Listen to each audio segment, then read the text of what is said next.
거룩하신 아버지, 오늘도 우리로 예배 자리에 인도하심을 감사드립니다. 이 모든 것이 예수 그리스도의 공로임을 고백합니다. 우리가 받은 구속의 은혜를 오늘도 무엇으로 갚겠습니까? 이렇게 우리가 예배 자리에 나와서 그 은혜를 감사하여 찬송으로 경배합니다. 모든 영광을 받아 주옵소서. 이제 이 종이 말씀을 증거합니다. 주님이 세워주셨사오니 불쌍히 여기시고 그리스도 피로 씻어주셔서 오늘도 말씀 가운데 성령님 감화감동해 주심으로 전한 자나 듣는 자가 말씀의 귀를 기울이고 들은 말씀을 마음에 새기며 말씀대로 살아가는 저희들 되게 하여 주옵소서. 주 예수 그리스도 이름으로 기도합나이다. 아멘.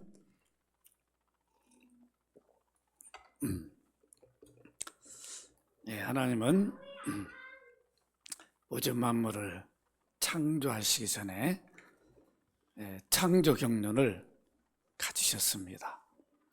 이 창조 경륜이 뭔가? 하나님을 섬기고 찬송해야 할 피조물을 갖는 것이었어요. 그 목적을 위해서 우주 만물을 창조하십니다. 또 그렇게 섬기도록 하기 위해서 하나님은 하나님의 형상을 따라 인간을 창조합니다. 그래서 그 인간을 하나님의 형상대로 지었다 이렇게 말하죠. 그래서 하나님의 형상을 뭐라고 그랬죠? 제가 늘 하나님의 인격을 주었다.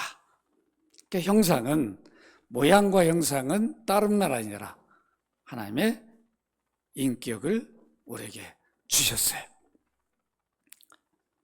그 인격을 주셨기 때문에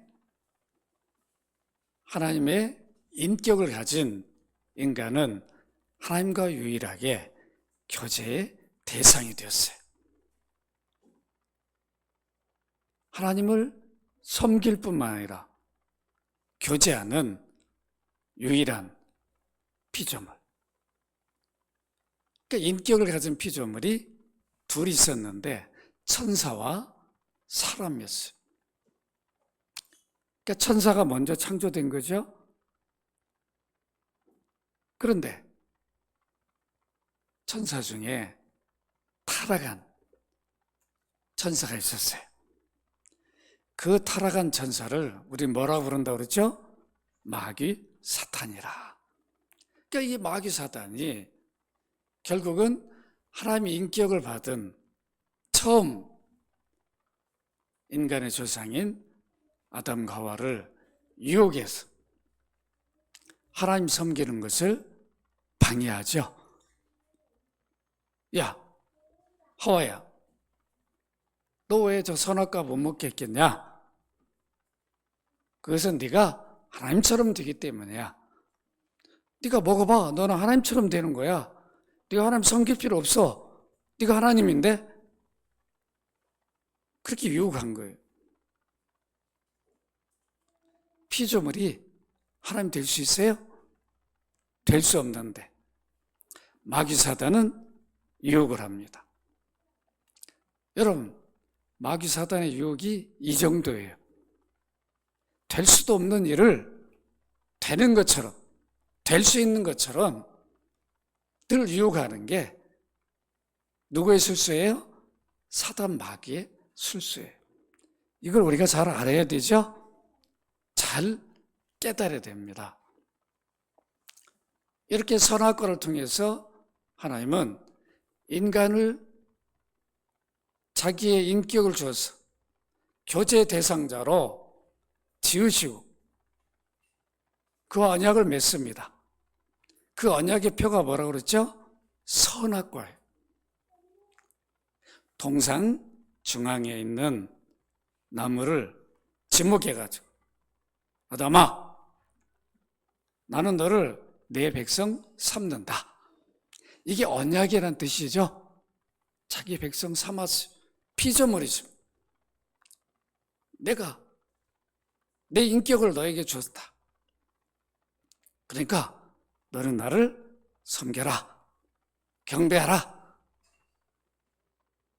그렇게 하고 선악과를 지목해서 언약을 맺습니다. 그런데 아담과 하와는 결국 사단의 유혹에 빠져서 선악과를 먹게 되죠. 하나님처럼 된다는 그 유혹에 넘어갑니다. 그래서 아담과 하와가 지은 죄는 그 먹는 거 하나 때문에 그뿐만 아니라 앞으로 태어날 모든 후손들이 다 죽어야 되는가? 그게 아니라 피조물이 창조주가 되려고 했던 반역죄였어요. 따라서 합시다. 아담과 하와의 죄는 반역죄다. 여러분, 반역죄는 뭐라고 그랬어요? 살려둘 수 없는 거죠? 인간 세상에서도 반역죄는 살려두지를 않습니다. 그렇죠? 우리 역사에서도 왕조시대 삼족을 멸했다고 살려둘 수 없어요. 피조물이 하나님께 반역했다. 살 수 없는 거죠. 그런데 하나님은 이렇게 반역죄를 범한 아담과 하와를 죽여서 해체하고 버리고 새로 인류를 만든 것이 아니라 그들에게 회복할 길을 제시해 주셨어요. 그것이 바로 뭐예요? 창세기 3장 15절에 여자의 후손이죠. 구원주로 약속하시고 그 구원주를 보내기 위해 모든 준비를 하게 하십니다. 그게 뭐라고 그랬어요? 구약의 역사다. 그래서 구약은 하나님의 창조 경륜을 이루는, 창조 경륜이 뭐라고 그랬어요? 하나님 백성 삼으심, 그 회복을 위해서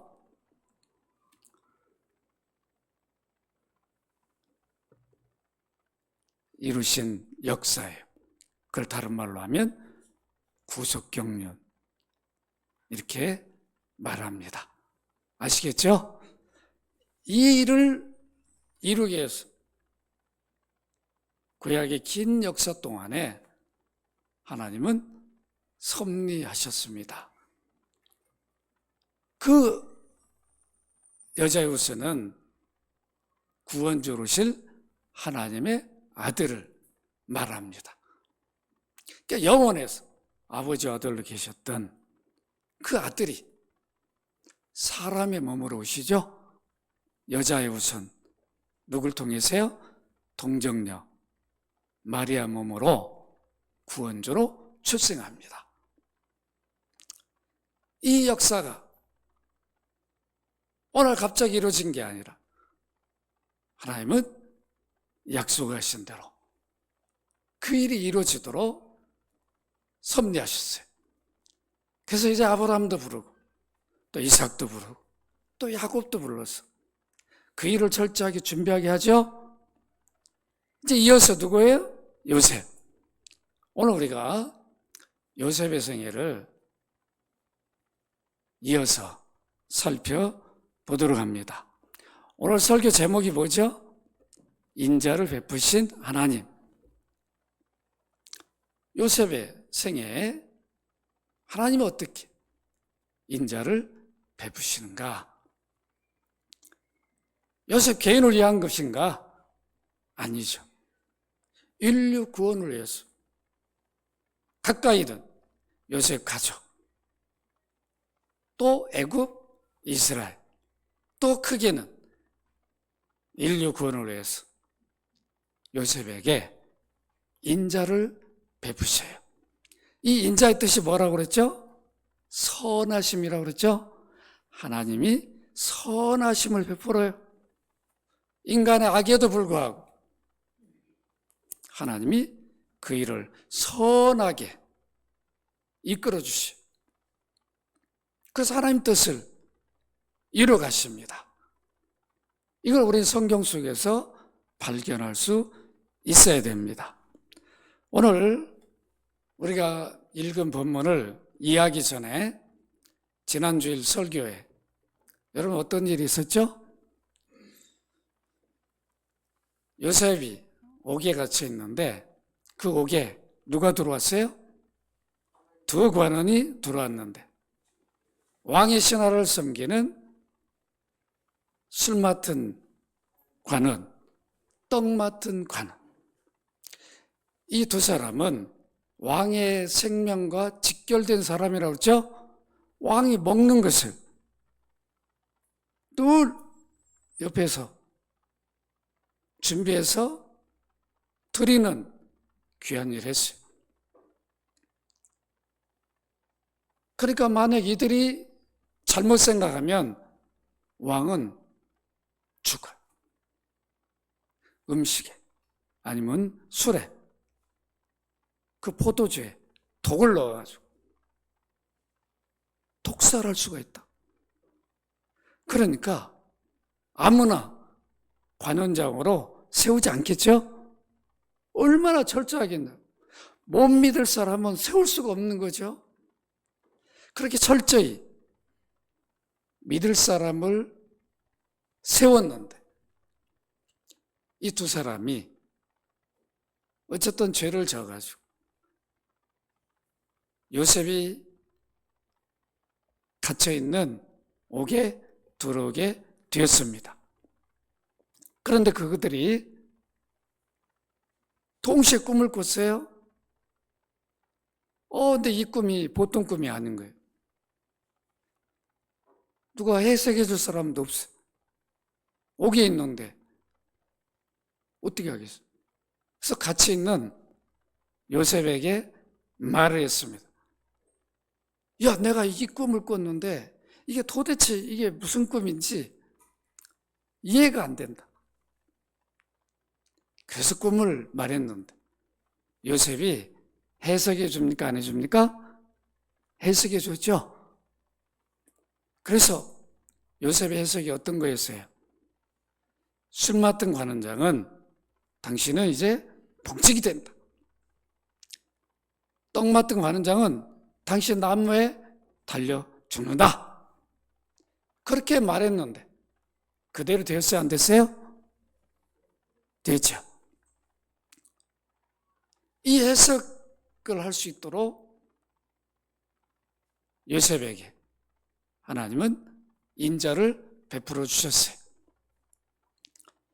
그래서 이제 복직될 그 술 맡은 관원장에게 요셉이 부탁을 합니다. 어떤 부탁을 하죠? 당시 이제 복직이 되면 나를 좀 기억해 달라. 내가 죄도 안 졌는데 누명을 쓰고 여기 억울하게 여기 들어왔다. 나는 왕의 경호 대장인 보디바 아내를 충애한 적이 없다. 너무 억울하다. 왕에게 꼭 이 말을 해서 나로 하여금 옥에서 나올 수 있게 해달라. 이렇게 부탁을 했는데 복직이 된 관원장은 요셉을 잊어버렸어요. 여러분 창세기 40장 21절 23절 이렇게 우리 함께 읽어볼까요? 시작. 바로의 술 맡은 관원장 전직을 회복하며 그가 잔을 바로의 손에 받들어 드렸고 떡 굽는 관원장은 매달린 요셉이 그들에게 해석함과 같이 되었으나 술 맡은 관원장이 요셉을 기억하지 못하고 그를 잊었더라. 야, 아니 왕이 범죄했기 때문에 이거 죽을지 살지 모르는데 너는 살아서 네 직분이 회복된다. 이렇게 말해줘서 그대로 됐는데 그 말을 해준 누구를 잊어버려요? 요셉을 잊어버렸어요. 여러분 왜 잊어버렸을까요? 성경에는 없어요, 내용. 한번 생각해요. 왜 잊어버렸을까요? 네? 자기만 생각해서. 네, 그럴 수 있죠. 또, 이거 뭐 퀴즈 시간이 아니니까. 여러분 한번 생각해봐요. 이런 생각할 수 있겠죠? 복직이 너무 기쁜 거예요. 감격해. 그래서 야, 내가 복직이 되다니. 누구 내가 더 커요? 요셉보다 누구 내가 더 크냐고요. 복직시켜준 왕이죠, 왕. 그래, 안 그래요? 그건 제 생각인가? 여러분 그런 생각 안 들어요? 아니 지금 내가 죄가 없다는 것이 드러났으니까 왕이 복직시켰을 거 아니에요? 그러면 모든 은혜는 누가 준 거예요? 왕이 준 거죠? 이 술 맡은 관원장이 그 생각 안 해봤을까요? 아니면 옥에 있을 때는 해석해 줄 사람이 없으니까 요셉의 말이 맞는 것 같아. 그런데 나와서 보니까 꼭 그 사람이 해석해서 그렇게 됐을까? 아니라고 생각할 수도 있잖아요. 어쨌든 중요한 건 뭐예요? 기억을 안 하고 있다는 거예요. 요셉이 생각할 때는 얼마나 기가 막히겠어요. 근데 이미 복직에서 가버렸으니까 만날 수도 없는 거예요. 물어볼 수도 없잖아요. 그러니까 이제 복직에서 갔으니까 여러분 요셉은 어떤 생각을 했을까요? 야, 이 친구가 내가 말한 대로 해석해 준 대로 복직이 됐으니까 야, 나는 곧 기쁜 소식 올 것이다. 왕에게 말해서 내 억울함이 다 이제 풀려서 나도 이제 옥에서 해방과 자유를 누리게 될 것이다. 그런 기대를 했을까 안 했을까요? 했겠죠, 요셉이.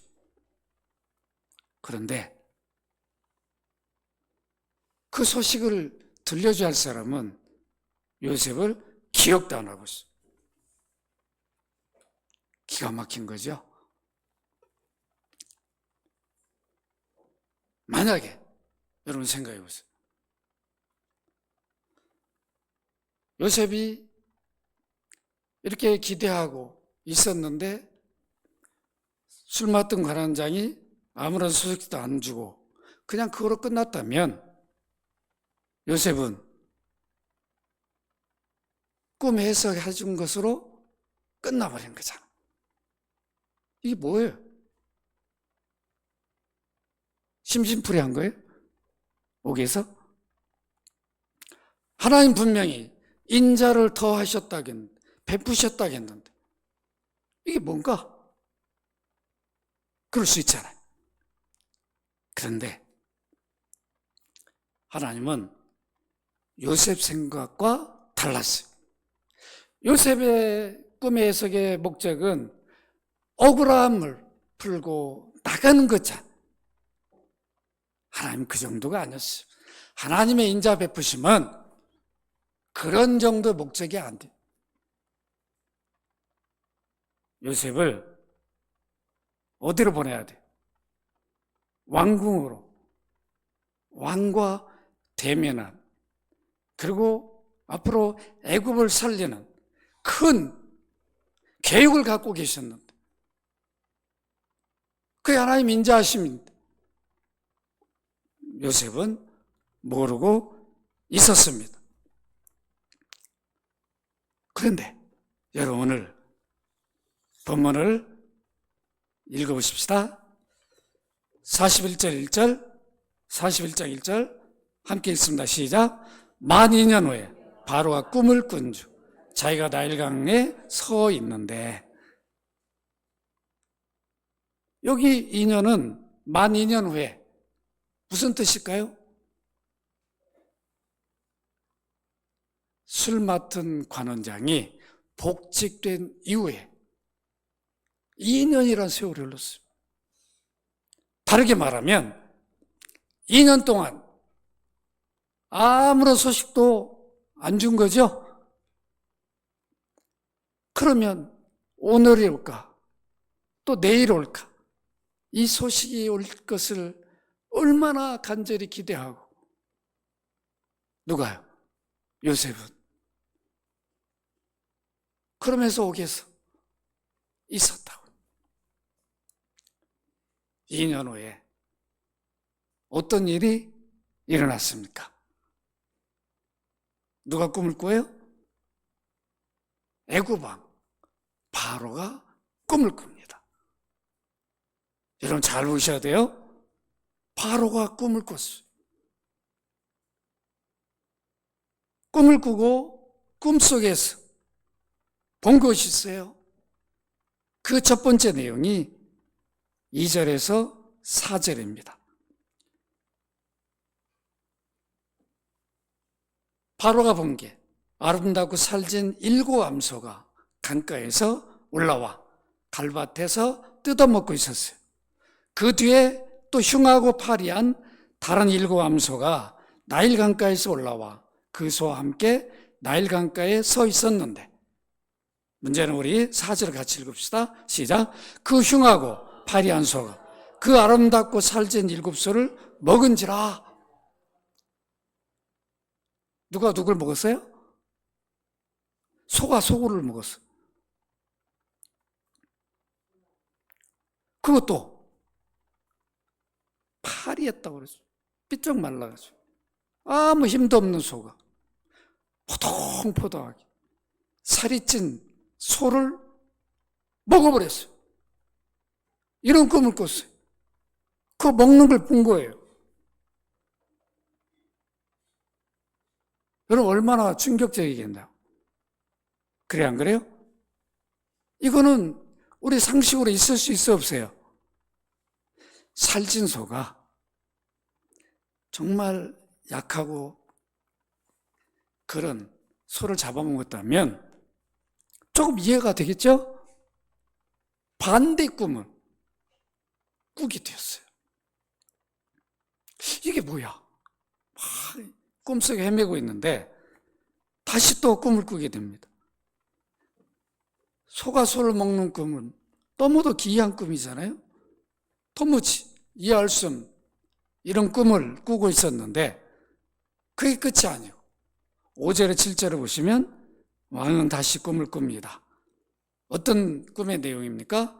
한 줄기에 무성하고 충실한 7 이삭이 나오고 그 후에 또 가늘고 동풍에 마른 7 이삭이 나오더니 그 가는 7 이삭이 무성하고 충실한 7 이삭을 삼켰다. 이것도 참 기이한 꿈이죠. 뭐가 먹을 먹었어요? 이삭이 이삭을 먹습니다. 이런 꿈을 꾸게 되었어요. 이게 무슨 꿈이야? 꿈을 깨고 아무리 이 꿈이 무슨 뜻인지 생각을 해봐도 도무지 해석이 안 되는 거예요. 그러니까 괴로웠겠죠? 그래서 41장 8절 같이 한번 읽어보십시다. 시작. 아침에 그의 마음이 번민하여 사람을 보내어 애굽의 점술가와 현진들을 모두 불러 그들에게 그의 꿈을 말하였으나 그것을 바로에게 해석하는 자가 없었더라. 여기 너무도 번민했어요. 마음이 괴로운 거죠. 복잡한 거예요. 꿈이 해석이 안 되니까. 이게 도무지 뭐야. 그래서 아침에 신하들을 불러가지고 어떻게 합니까? 애굽의 점술가들, 여기 현인은 지혜로운 박사들, 지식가들을 말하죠. 야, 좀 박사들도 좀 불러라. 뭐 좀 해석할 만한 사람들 모두들 찾아서 빨리 좀 왕궁으로 들어오라 해라. 그래서 그들이 들어왔어요. 왕이 자기가 꾼 꿈을 그들에게 말해주는데 한 명도 그 꿈을 해석을 못합니다. 여러분 생각해봐요. 바로왕이 꾼 꿈이 소가 소를 먹어요? 이삭을 먹는다. 혹시 이런 꿈 꾸셔본 적 있어요?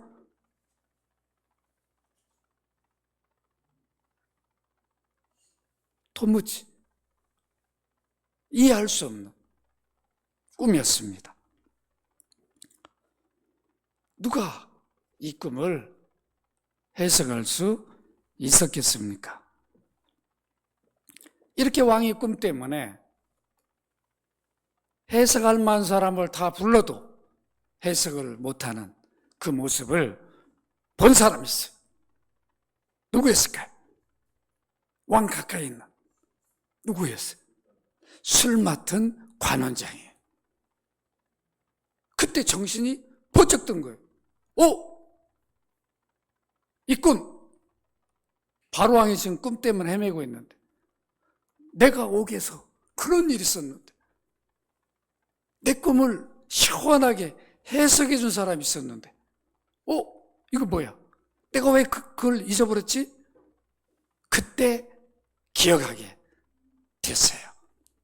여러분 우연일까요? 여러분 우연이겠나요? 하나님 인자하십니다. 하나님 이렇게 두 관원장의 꿈을 해석하게 한 목적은 다른 게 아니었어요. 바로 바로왕 그가 꿈을 꿀 때 그것을 해석해 주도록 하나님은 계획하시고 그 인자를 베푸신 것이죠. 그것을 요셉은 알지 못했어요. 누가 알 수 있었겠어요?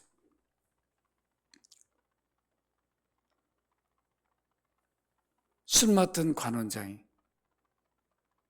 2년 동안 요셉을 기억도 못했다가 갑자기 기억하면서 이제 요셉을 왕에게 소개합니다. 그게 창세 41장 9절로 13절인데 여러분 너무 길어서 제가 여기다 안 올렸어요. 술 맡은 관원장은 꿈 해석이 안 되어서 범인이라고 했는 왕에게 2년 전에 있었던 자신의 일을 자세하게 소개합니다. 왕이시여, 제가 2년 전에 왕한테 큰 범죄를 져가지고 이렇게 옥에 갇혔는데 그때 떡 맡은 관원장하고 나하고 동시에 꿈을 꿨는데 도무지 이 꿈이 뭔지를 알 수가 없었는데 그때 옥에 같이 있었던 히브리 청년이 꿈을 해석해 줬습니다. 그런데 그 꿈대로 제가 복직되고 그 떡 맡은 관원장은 그 꿈 해석대로 나무에 달려 죽었습니다. 그 히브리 청년이 혹시 왕의 꿈을 해석해 줄 수 있을 겁니다. 얼마나 기쁜 소식이겠어요. 바로왕에게. 그래서 바로왕이 어떻게 합니까? 41장 14절 우리 같이 한번 읽읍시다. 시작. 이에 바로가 사람을 보내어 요셉을 부르매 그들이 급히 그를 옥에서 내어놓은지라 요셉이 곧 수염을 깎고 그의 옷을 갈아입고 바로에게 들어갔다. 하나님이 인자하심. 여러분 이게 간단한 일이 아니에요. 죄수가 왕을 대면해 그럴 수 있어요? 제가 전도사 때 YS 대통령 할 때 청와대에서 초청을 받아서 갔어요. 그런데 기다리고 있는데 갑자기 대통령님께서 들어오신다는데 가슴이 그냥, 장로님인데 나는 전도사님, 장로님은 좀 안 떨릴 줄 알았는데 엄청 떨리더라고.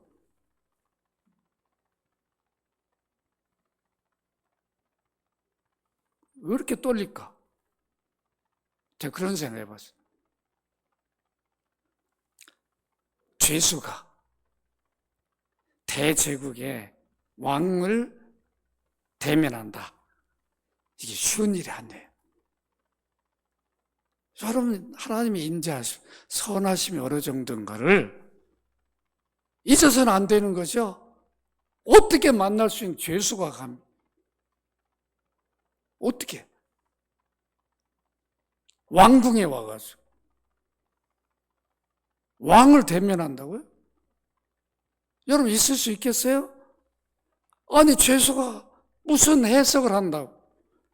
여러분, 신하들이, 왕이 안 불렀으면 신하들이 만약에 술 맡은 관원장이 이런 욕을 했다면 들어줬겠어요? 절대 못 들어주는 거죠? 야, 무슨 소리 하고 있네. 죄수인데, 그 파렴치한 범, 어디다? 왕 꿈을 말도 하지 마라. 이랬을 건데. 왕은 자기가 너무 머리가 복잡하고, 이거 꿈을 꾼 걸 지우려고 지워지지 않는 거예요. 왜 그럴까요? 하나님이 주신 꿈이니까. 하나님 뜻이 이루어지기 전까지는 지워지지 않는 거죠. 여러분, 이런 경험 안 해보셨죠? 저는 해봤다. 저는 하나님 목사로 소명을 줬는데 목사를 안 하려고 엄청 뺐어요. 그런데 이게 안 없어지는 거예요. 이 가슴 속에서. 참 기가 막히더라고. 좀 지워버리려고, 머릿속에 그냥 지워버리려고 안 지워지는 거예요. 가을만 되면 신대원에 가야 되는데 이게 마음이 오는 거예요. 저 신대원에 입학해야 돼. 그럼 어떻게 핑계하고 이걸 좀 싹 좀 아까 계속 이리 빼고 저리 빼고 했어요. 저는 이 본문을 읽으면서 많이 이해가 되더라고요. 이 왕이 하나님 주신 꿈이니까 자신은 모르는 거예요. 지금 하나님 주신 꿈이라는 걸 전혀 몰라. 지워지지가 않아. 사라지지 않아. 이렇게 괴로운데 술 맡은 관원장으로부터 비록 죄수의 신분이지만 그가 꿈을 해석해 줄 수 있을 것입니다. 이 말을 들었을 때 얼마나 기뻤겠나요? 그러니까 그 죄수가 보고 상관없는 거죠. 좀 지푸라기라도 잡아야 되는. 불러와라! 왕이야 명령을 내렸어. 그러니까 죄수니까 옥에 있는 막 수염도 안 깎고 죄수 보고 있고 얼마나 여러분 마음 상상해 보라고. 그런 사람 다 이제 수염도 깎여가지고 왕을 대면해야 되니까 얼마나 준비했겠나. 그렇게 해서 왕과 대면을 하게 됩니다. 왕은 요셉을 만나자마자 가장 먼저 어떤 말부터 합니까? 15절 같이 한번 읽어보십시다. 시작. 바로가 요셉에게 이르되 내가 한 꿈을 꾸었으나 그걸 해석한 자가 없더니 들은즉 너는 꿈을 들으면 능히 푼다 하더라. 꿈 해석자로 내가 너를 불렀다. 그래서 요셉은 왕에게 어떤 대답을 합니까? 16절 같이 읽으십시다. 시작. 요셉이 바로에게 대답하여 이르되 내가 아니라 하나님께서 바로에게 편안한 대답을 하시리라. 내가 아니라. 왕은 네가 꿈을 푸는 능력이 있다면서. 내가 아닙니다. 저 같으면 다라고 그럴 거예요. 맞습니다. 잘 불렀습니다. 제가 오늘 속 시원하게 해드리겠습니다. 그런데 요셉은 역시 하나님의 사람이죠. 누가 한다라고 말합니까? 여러분, 여기서 하나님께서 바로에게 편안한 대답을 한다. 이게 여러분 쉽게 말할 수 있는 게 아니에요. 애굽왕 바로는 하나님을 아는 자예요, 모르는 자예요? 모르는 자예요. 인정 안 한 자예요. 그런 사람 앞에서 하나님이 하십니다. 하나님, 바로의 그 번민한 것을 깨끗하게 오늘 해소시켜 줄 겁니다. 참 겁도 없이 얼마나 담대하게 자신 있게 말합니까? 이거 만약에 해석 잘못되면 뭐예요? 죽는 거 아니에요? 그만큼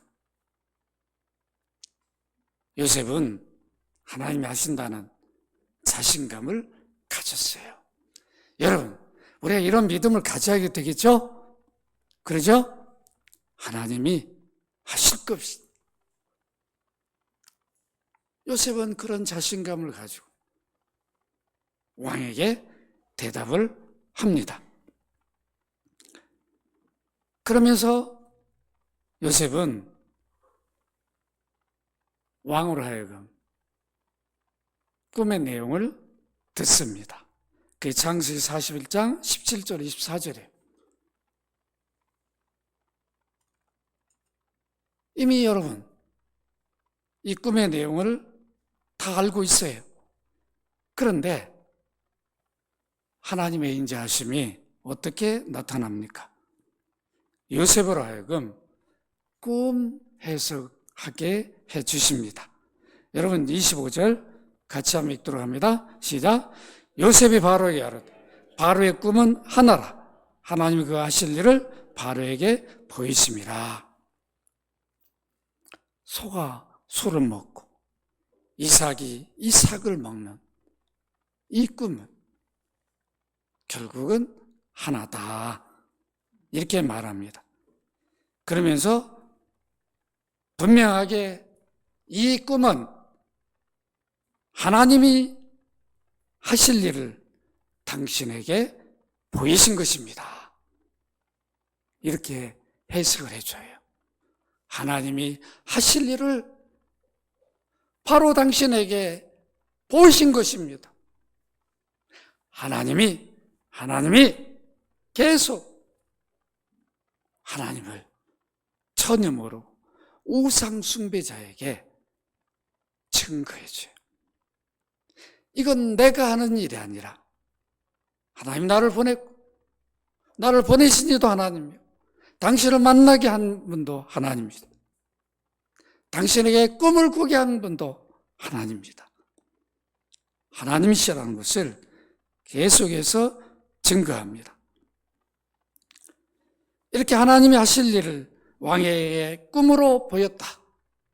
여러분 이 뜻 안에는 어떤 의미가 들어있을까요? 애굽을 통치하는 왕 당신보다 누가 더 크다는 거예요? 하나님이 더 높고 위대하다는 것을 당신 좀 깨달아라, 알라, 이렇게 말해주고 있습니다.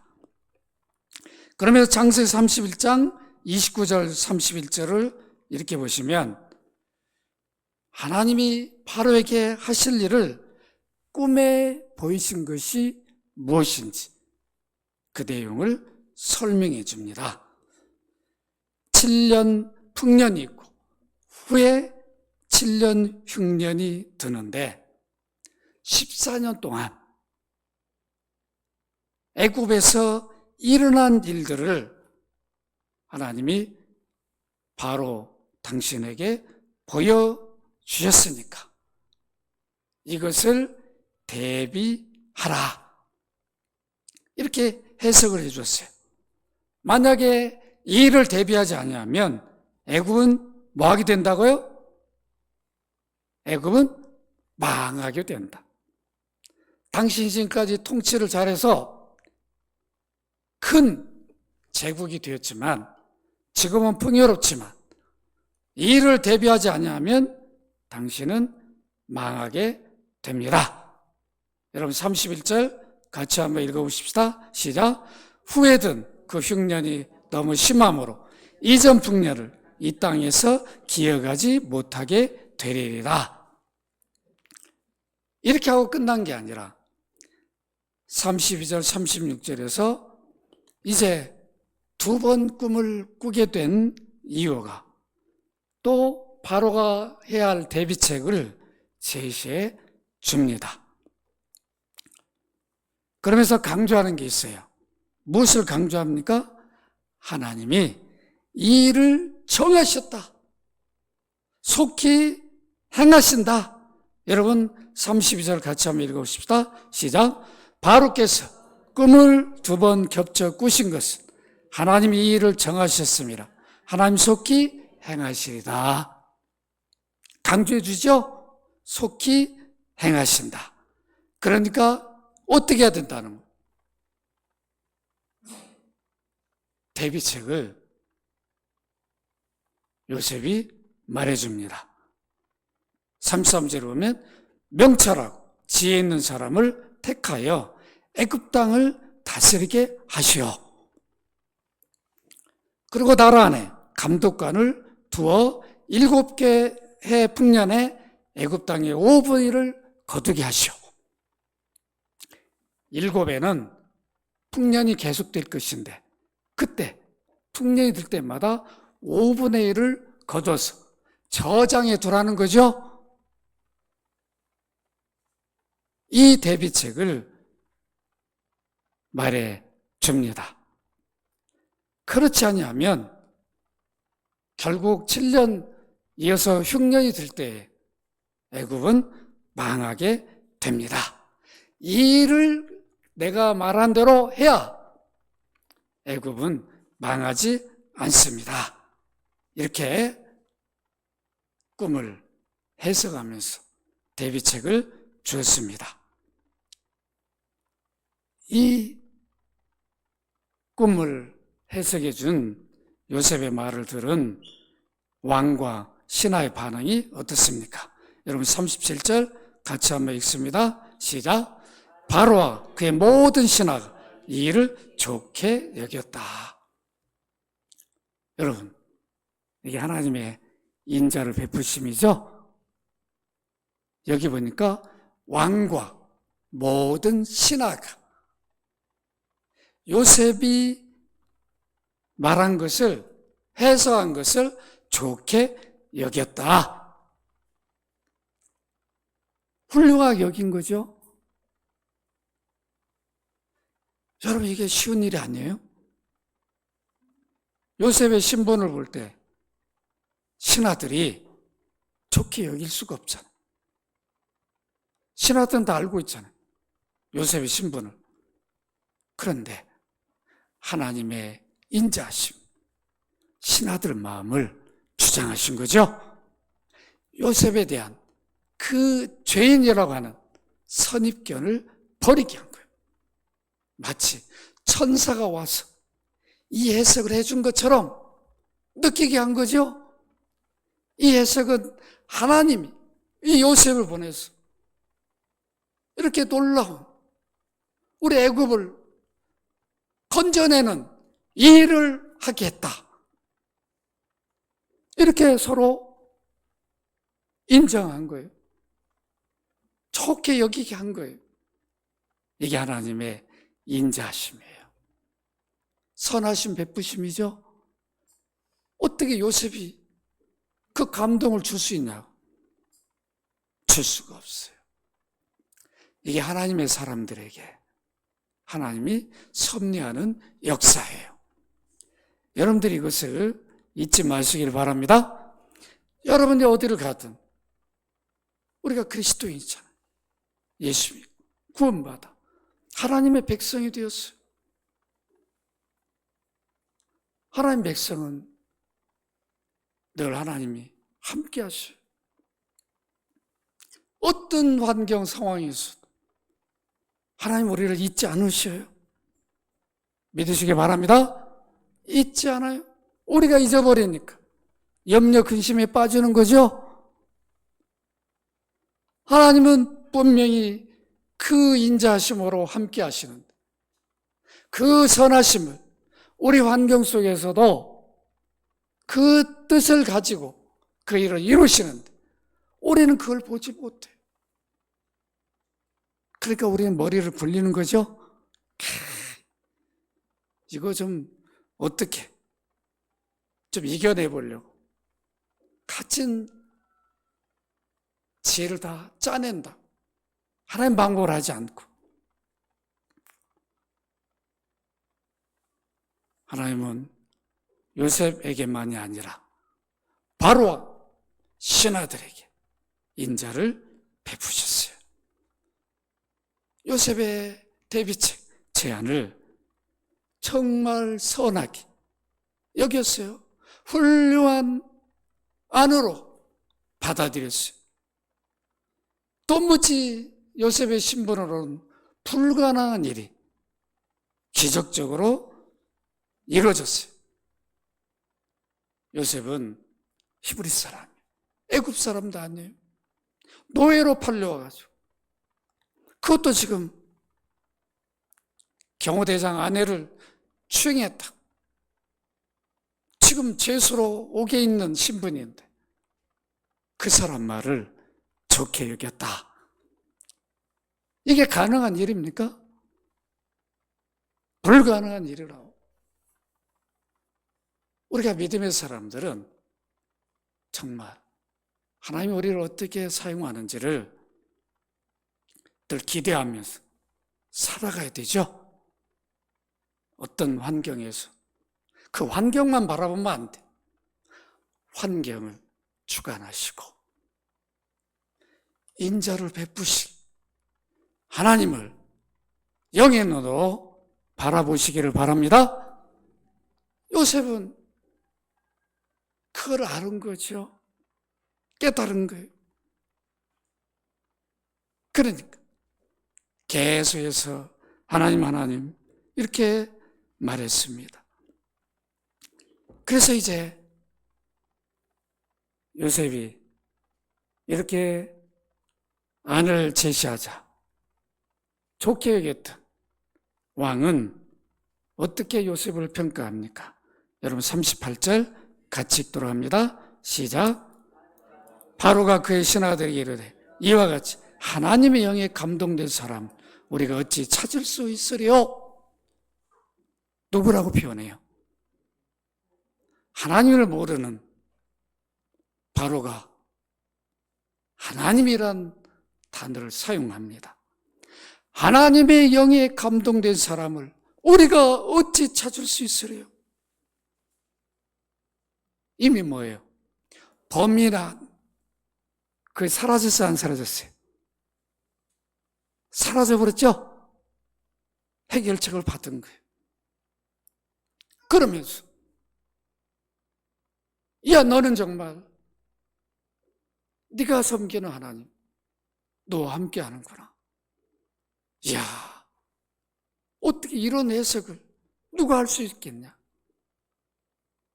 너는 우리 애굽을 살리는 너는 최고의 공을 세운 자다. 이거를 인정해 주고 있습니다. 이게 하나님의 인자하심이죠. 여러분 아시겠죠? 인자하심. 이걸 우리가 믿고 살아가야 돼요. 요셉에게만 인자하심을 베풀어서 여기까지 왔는가? 아니죠. 이제 시간이 많이 지나서 말씀을 맺습니다. 요셉이 이것으로 끝이 아니죠. 결국은 왕은 요셉을 어떻게 합니까? 뭐로 세워요? 요셉을 애굽의 2인자. 자기는 이름뿐이고 네가 모든 왕의 권한을 갖고 네가 총리로 나라를 다스리라. 이 천거를 하고 임직식을 해요. 다음 주에 기대하시기 바랍니다. 오늘 하나님의 인자하심, 선하심, 요셉에게만이 아니라 우리에게도 임해서 우리가 예수 그리스도를 주로 믿게 되었죠. 하나님 모든 구원 역사에 이루어서 우리를 부르셔서 하나님의 아들 구원주를 우리로 믿게 했어요. 십자가에 이루어진 모든 구속이 나의 죄값을 지불하는, 용서해주는 일이라고 우리로 알게 하고 믿게 해주셨어요. 이게 하나님의 인자하심이죠. 이게 아니면 우리가 어떻게 그 구원 역사를 믿을 수 있겠습니까? 여러분, 우리 주변에 많은 이웃들이 있지만 이 진리를 모르고 살아가고 있어요. 그런데 우리는 그 가운데 이런 구원 진리를, 복음을 깨닫도록 하나님의 인자하심을 베푸셨습니다. 아시겠죠?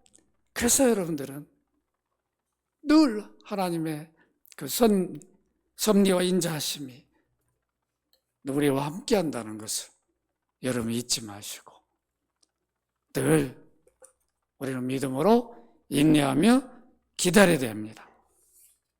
그 삶을 사시기를 주의 이름으로 축원합니다. 거룩하신 아버지, 요셉에게 그 하나님의 인자하심 너무도 크고 그 베푸심이 우리가 이루 말할 수 없음을 고백합니다. 요셉을 그 생애를 세워가시고 인도하신 목적은 인류 구원이었습니다. 이렇게 구원의 일들을 준비하게 하시고 하나님의 아들을 구원자로 보내서 모든 구원 사역을 이루어 주셨습니다. 하나님의 인자하심 때문에 우리가 그 구원을 받았습니다. 우리가 평생 요셉처럼 믿음으로 하나님의 인자하심을 기대하고 또 바라고 또 소망하며 살아가는 저희들 되게 하여 주옵소서. 주 예수 그리스도 이름으로 기도합나이다. 아멘.